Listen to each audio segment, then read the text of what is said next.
Hey everybody, how you doing? Welcome back to KWPR, that's Koi Water Plants and Rants. For those of you who don't know, I'm Martin. Dear, so nice to see you all back. Hope everything's going well with your ponds, if you got one. And hope everything's going well in life as general. Oh, excuse me, I'm all wrapped up because the temperatures have dropped down again a bit, haven't they? Got about 4 degrees out here at the moment. We even had a little flurry of snow a little earlier on, only for a couple of minutes. I thought it was rain at first and then noticed the white stuff falling. So yeah, another cold snap on its way. I don't think it's going to be as harsh as the last one, but if you go back to my insulation video, if you're not insulated, get on it now, otherwise you might regret it. See, insulation is the key. You don't want your fish losses, don't you? Want your filters freezing up, pipework freezing up or anything like that. And like I said, for a few quid, it's not expensive, so save yourself a lot of hassle. Not a lot been going on as of winter. We'll have a little look at the fishes in a minute, but got a delivery in the post that I won from Koi Competitions website. If you've not been on there yet, it's run by Clayton from Springbank Koi. Get yourself over. It's called Koi Competitions. Just Google it and it'll bring you to the page. And for us, the people in the koi hobby, it's it's brilliant. It really is brilliant. It runs raffles for various different things. I mean, there's a Japan trip going on at the moment. Just gave away a Flow Friend, well, raffled it on Friday, a Flow Friend pump, not cheap, £2 worth of pump. And depending on what sort of prize it is, depending on how much the tickets are, but there's all sorts of things: UVs, amalgam UVs, food, treatments, pumps, you name it. And the more people that get involved, the better the prizes are going to be. But it's brilliant. Like I said, not expensive tickets at all, not when you consider some of the prizes are going up. And like I said, the ticket prices vary for whatever you're entering. So I've done a random punt on a few different things. The Flow Friend pump, really wanted the amalgam UV, but didn't get that. But what I did win, and I'll spin you around to show it, is some pond detox formula. So there it is, pond detox formula. Flick it up so I can read it at the same time. I need to put my seeing goggles on though.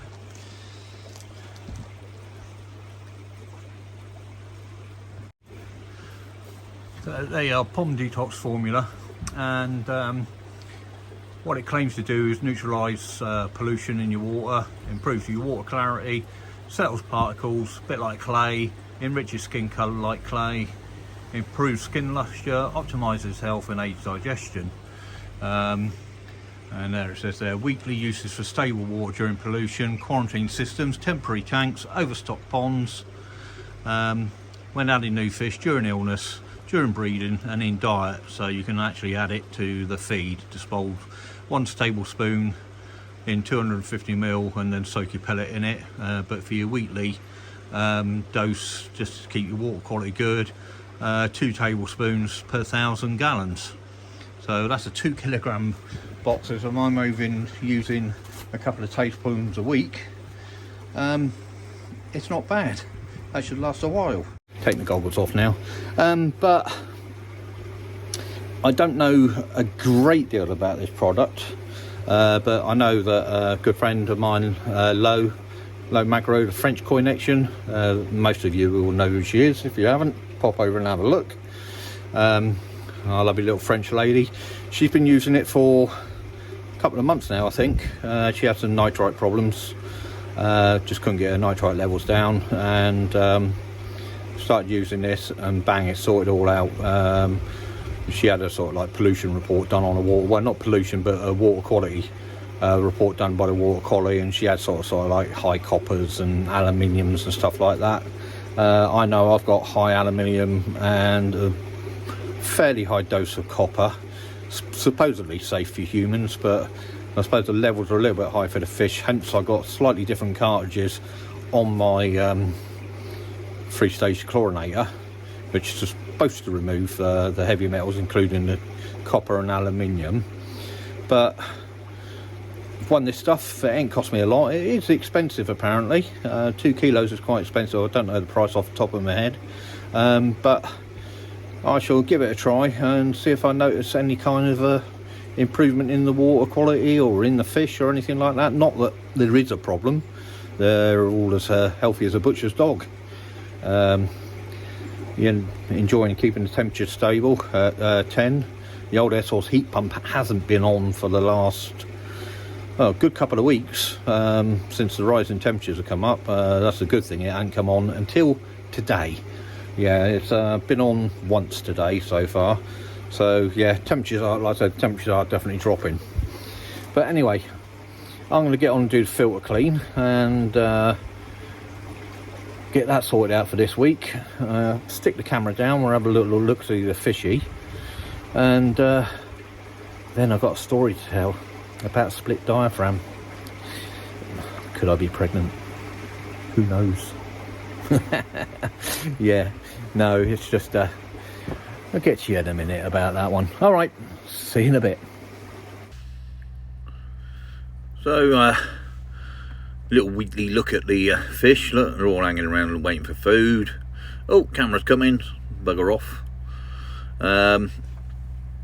But another reason, I just want to check on my bottom drain air. As I said earlier, got diaphragm problems. So yeah, my little pump that I run to put air into my bottom drain is 45 litre a minute air pump. I was looking at the camera and I was going, I got no bubbles. So I went over the pump. It was whirring away, but disconnected the pipe work, put my finger over the hole, so there's no air. So I had to put the big 110 litre Evolution Aqua pump on that I got, and vent a load of air to atmosphere. It's not running too bad, as you just saw there, but I've got an awful lot of air running to atmosphere, and like I said, it's a big pump, so it's heavier on the electric. Yeah, so that's about right, looking at the air there. But I think I got one of these little air distributor things. I got 4 of them venting to atmosphere, and it's still chucking those bubbles up through the bottom drain. So it is a powerful pump. So yeah, I've ordered myself a brand new diaphragm kit, and that's turned up. And a little later on, I will show you how to change the diaphragm on the pump. But as you can see, fish are all looking fine, and Patches are inquisitive as ever. Thinks everything that you put in the water, whether it's your fist, your foot, your camera, I don't know, anything. I could probably chuck a brick in there and he'd think it was food. There's my Shiro, that's still for sale. I've had no inquiries about that. You want any details? Amasako Shiro at Surrey. And just at the back there, you saw the Platinum Ogon. That's for sale as well. That's only gonna, I'm only selling that for 40 quid. I mean, you know, it's a hell of a cheap price. It's a reasonably long fish. It's just not very deep bodied. But a lot of the Platinum Ogons don't tend to get that big. They do tend to stay quite torpedo shaped.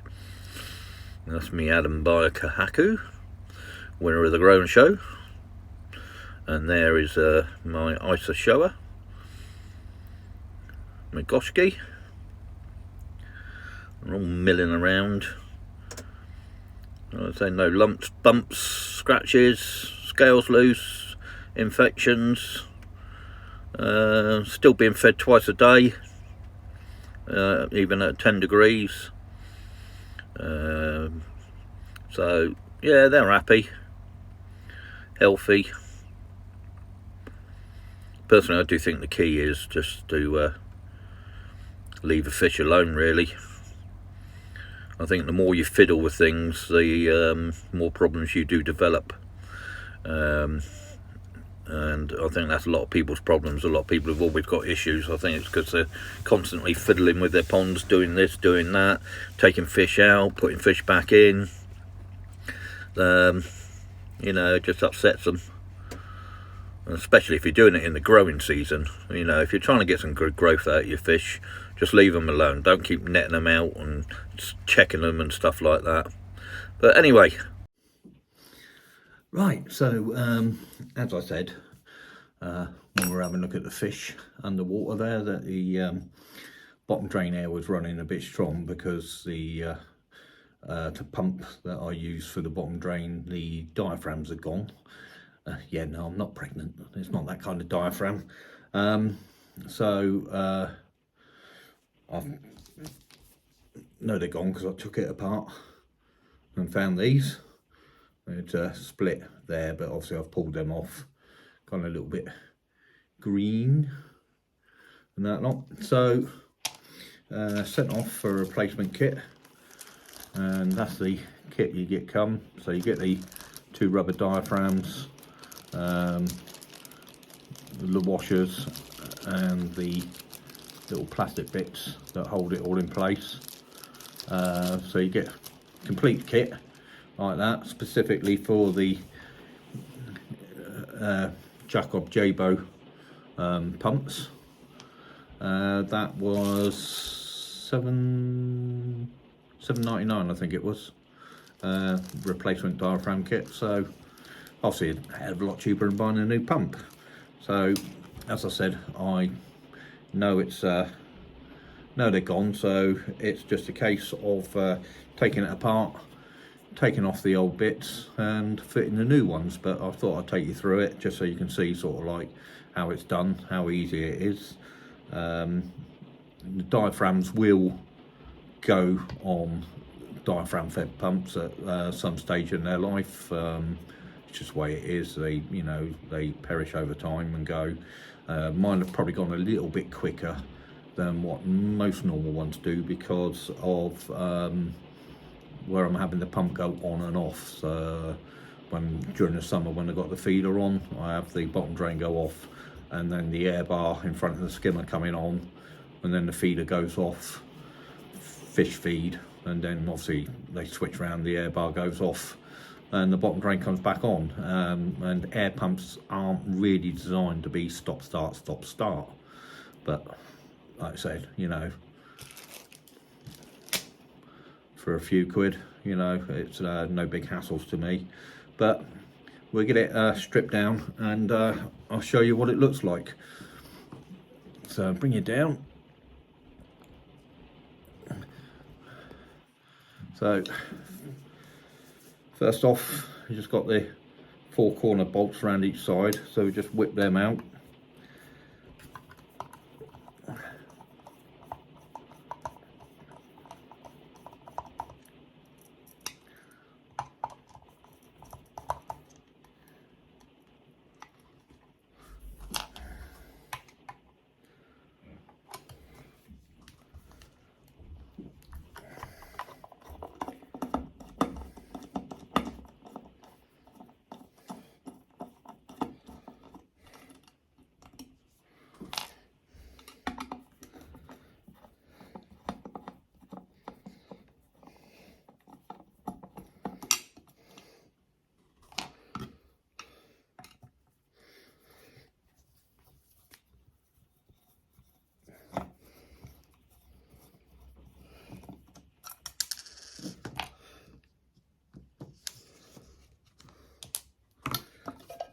So off comes the top.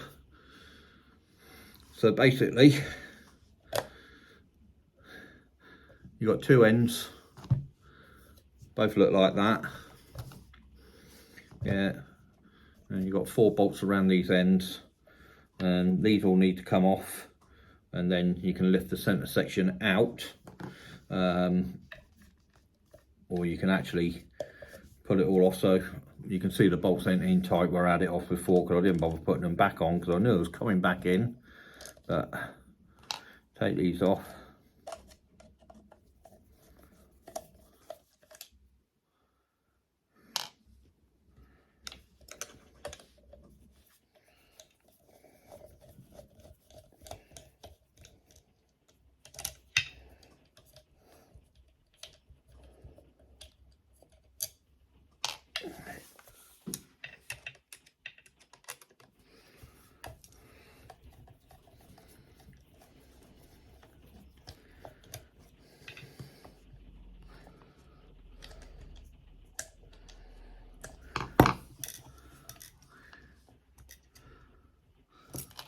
The magnetic bit's not working very well on the screwdriver, but off that comes,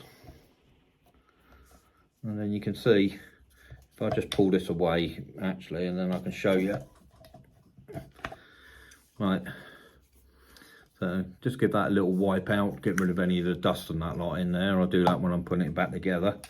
So you can see in there the little disc, little nut on there, there's a little bit of the rubber, and you can just see, if you look in there, the magnet right in the middle, and then the coils either side of it that makes it go backwards and forwards. So just need to strip this all down and put the new ones on. But if you look here on these, you've got these little rubber feet, so when this goes back on, you have a look on there, you can see, best way to show you, little clips that goes on the rubber feet, so that aids to sort of like the vibration and the quietness of it all. But anyway, I'll get this, and I've got my smallest ones, but I didn't really look at the size, so that's too small.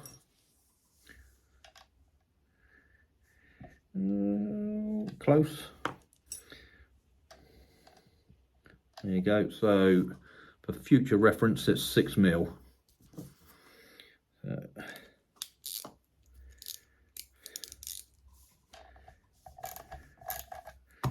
Whip that off.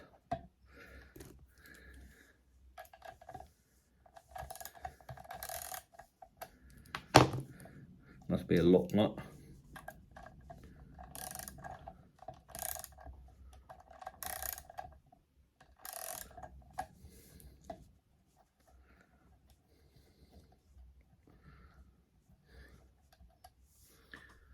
A small lock nut. So we'll go. So it goes plastic disc, sort of like a thin, flexible plastic disc.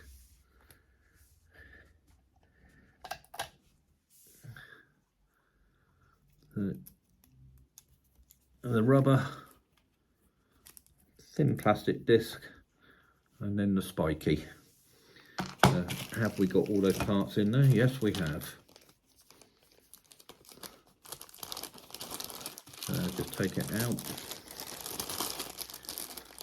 So I'll take out one plastic disc, one diaphragm, plastic, one bit with the little pegs on, which goes on first.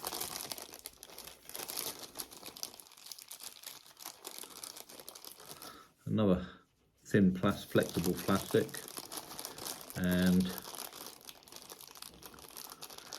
finally the end cap. So we'll fit these in reverse order.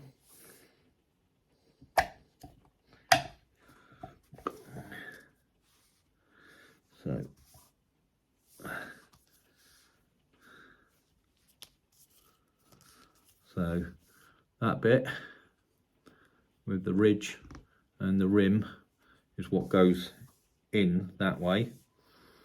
So I'm just going to poke that through.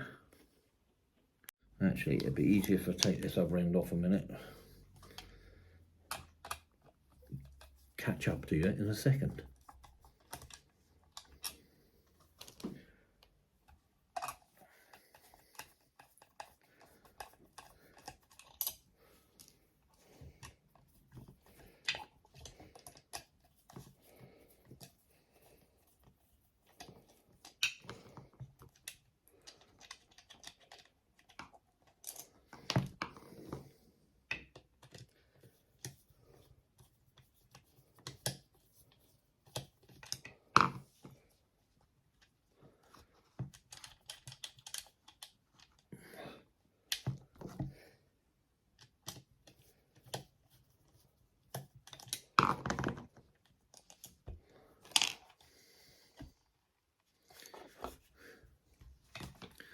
lift that out.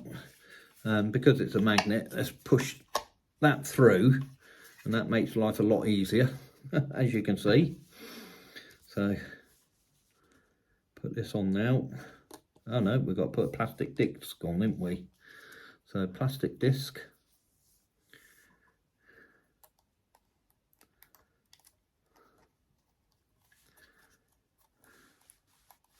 That goes on. And this goes on.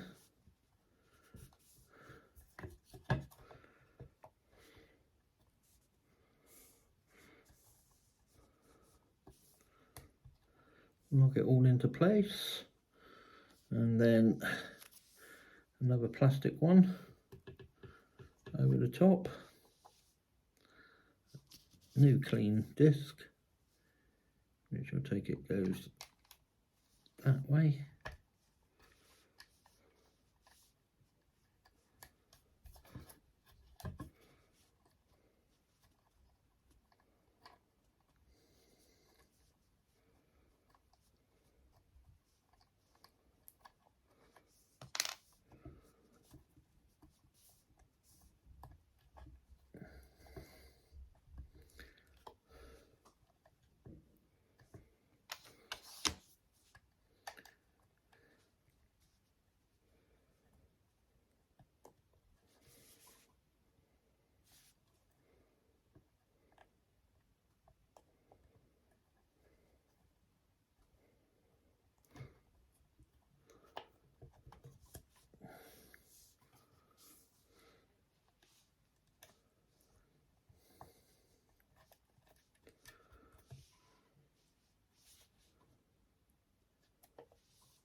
And then just do up the nut.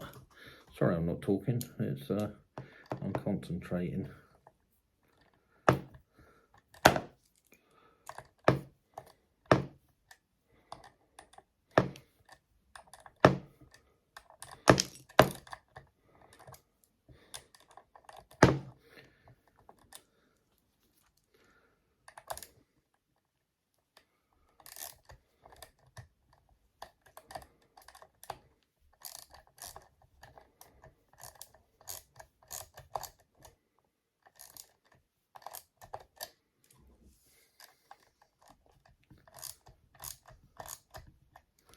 There we go. And then these bits, if you look in there, just a groove. You just need to feed, push this through, not too far. Need to fit these grooves in to there. Two little rotating lugs either side. Right. So that's in, and that's one side done. Right, I'll get on and do the other side, and get back to you in a minute. So both sides done. Just one point I think point out is when you're putting this top disc on, it's got a little concave edge and a flat side. You need to put the concave edge against the membrane, obviously, because it's curved, so as it's going in and out, it's not giving it sort of room to move and not cut into it. Now the awkward bit's coming up now, because you have to fit this on, but you've got to make sure that this stays in on the edges. And doing one side's not too bad, but when you do the next side, it's going to be a pain in the bum. And now also, if you look here, there's a little hole, yeah, and that's where the air goes down, so it pumps, comes out there, that goes into there. So you need to slot, put that here a minute. So you've got the little legs. It's a bit hard to show you on camera, but you need to put the little slots. I'll show you. So got the little slots for the legs in place, he says, trying to show you. Yeah, that feeds into there before you put it back together. So this one needs to be lined up, ready to go back into place. What's going on there? Make sure it's the right way up, that's it.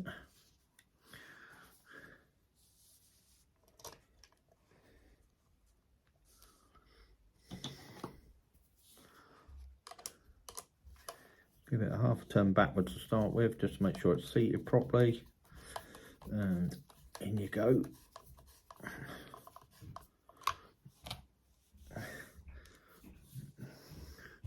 Go opposite corner. In. Just half a turn backwards, just make sure it's lined up, and in you go.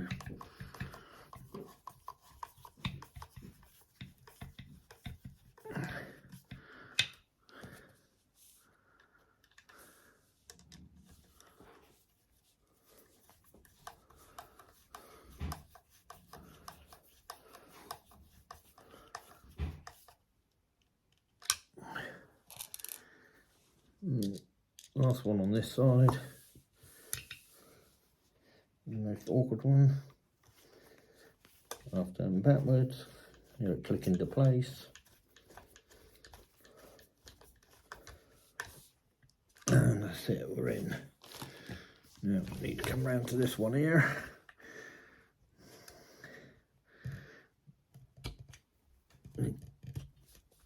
Take this out of the way a minute while we just line this up into the holes.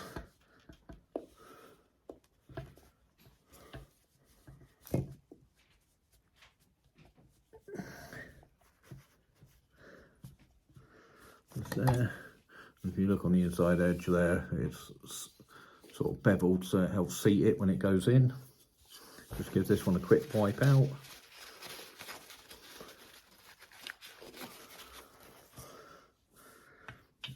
Put the legs into place first.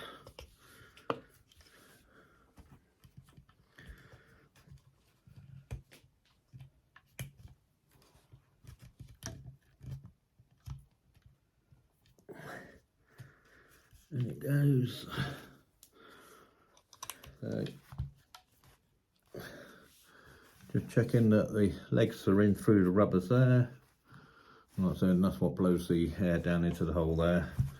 And before we close it all up, I suppose we're going to plug it in, see what happens.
So that's all working. Success. Right, just a case of putting the case back on. Just making sure no wires get trapped.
And while you got it here, just take off the top cover.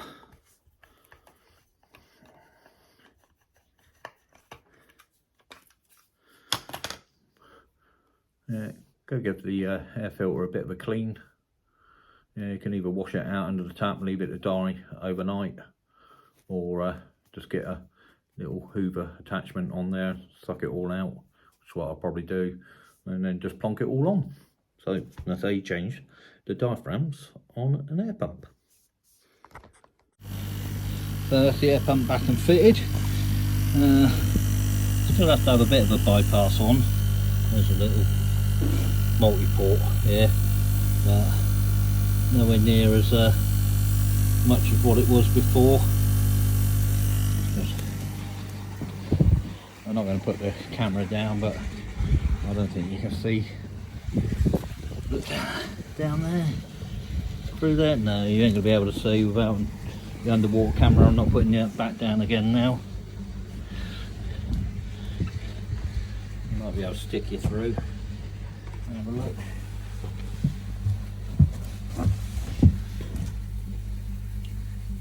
Oh yeah, nice gentle bubbling. That's all you need for this time of year.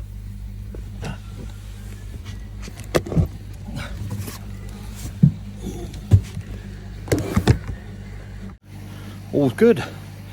Nice cheap fix, nice and simple. Hope that helped you out if you've got a pump go and you're wondering how to do it or how easy it is to do it. Job done. Alright people, that's it for this week. Might be on again next week, might be the week after again. Just depends how the weather's going really. Keep you updated on the pond detox formula, and start looking forward to getting the drum in as soon as things start to warm up a little bit. The garden's starting to leap into life, but I'll show that next week. But my Japanese paper bush and that's starting to flower. Yeah, too early, still too early. Bulbs coming up, cold snap and knock things back, unfortunately. But yeah, so stay safe, stay sane, enjoy your ponds, enjoy your life, and I will catch you soon. And remember, this ain't a hobby, it's a lifestyle. See you soon.